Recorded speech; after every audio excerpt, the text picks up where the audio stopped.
हवा वह वहां पर भी जाती है।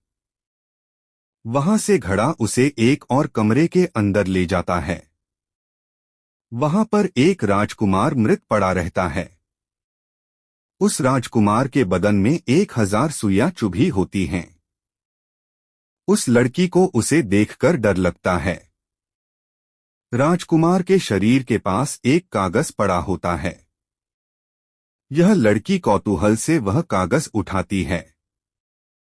उस कागज पर यह लिखा रहता है कि उस राजकुमार के शरीर पर चुभी सुइयों को एक एक कर बाहर निकालकर 7 हांडी पानी गर्म कर, 7 टंकी भर तेल मलकर, 7 टंकी भर शिकाकाई घोलकर इस राजकुमार को नहलाने पर वह फिर से जिंदा हो जाएगा।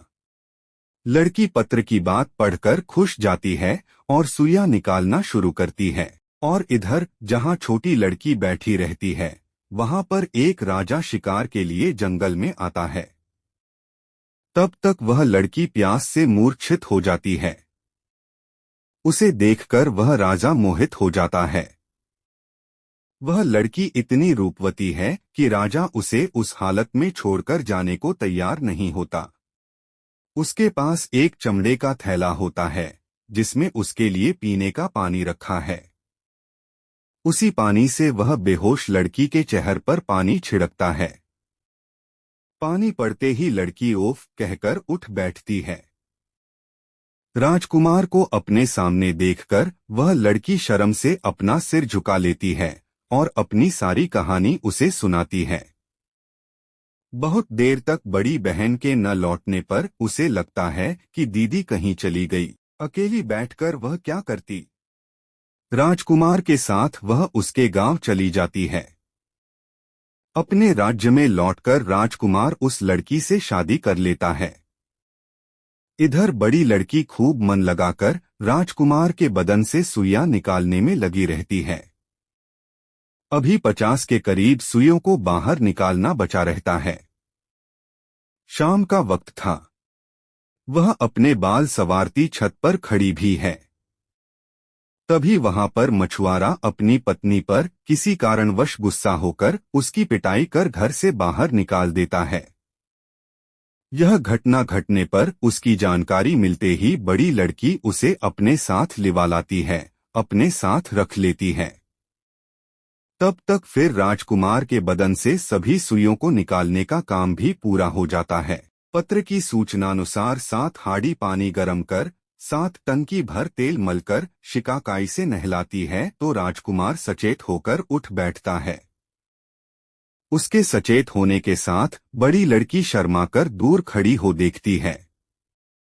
जैसे ही राजकुमार प्राणवान होकर आंख खोलता है, उसके आगे मछुआरे की बीवी बैठी दिखती है।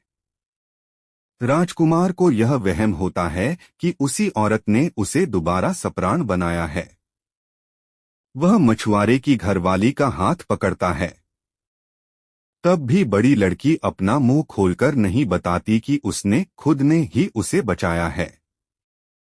इसी तरह दिन बीतते रहते हैं। एक दिन राजकुमार कहीं बाहर गांव के लिए निकलता है। निकलने से पहले वह इन दोनों महिलाओं से पूछता है कि इनकी पसंद की कौन सी चीज लानी है। मछुआरे की पत्नी तो अपनी पसंद के गहने आदि मांग लेती है, मगर वह लड़की ऐसी कोई चीज नहीं मांगती, मगर उससे एक हवा लाकर देने को कहती है। राजकुमार की समझ में नहीं आता कि वह लड़की सब कुछ छोड़कर एक हवा ही क्यों मांग रही है। खैर वह चला जाता है। लौटते समय याद से दोनों की मांगी चीजें खरीदता है, फिर उन्हें ला देता है। मछुआरे की पत्नी वे गहने पहनकर बहुत खुश होती है। लड़की को हवा देकर पूछता है कि उसने अपने लिए यह अजीब चीज क्यों मंगाई। तब बड़ी लड़की अपनी सारी कहानी उसे सुनाकर कहती है कि मेरा जीवन ही एक हवा है, मेरे जीने का कोई विशेष अर्थ नहीं। वह राजकुमार के हाथ एक तलवार देकर कहती है कि इससे उसे काट दे। राजकुमार लड़की की कहानी से बहुत प्रभावित होता है। मछुआरे के पास उसकी पत्नी को पहुंचाकर सुखी जीवन जीने का आदेश देता है। लड़की से शादी कर उसे अपने राज्य में ले जाता है। वहां जाने पर उसके भाई छोटे राजकुमार के साथ छोटी लड़की को देखकर खुश होता है। दोनों भाई शादियां रचकर सुखी जीवन जीते हैं।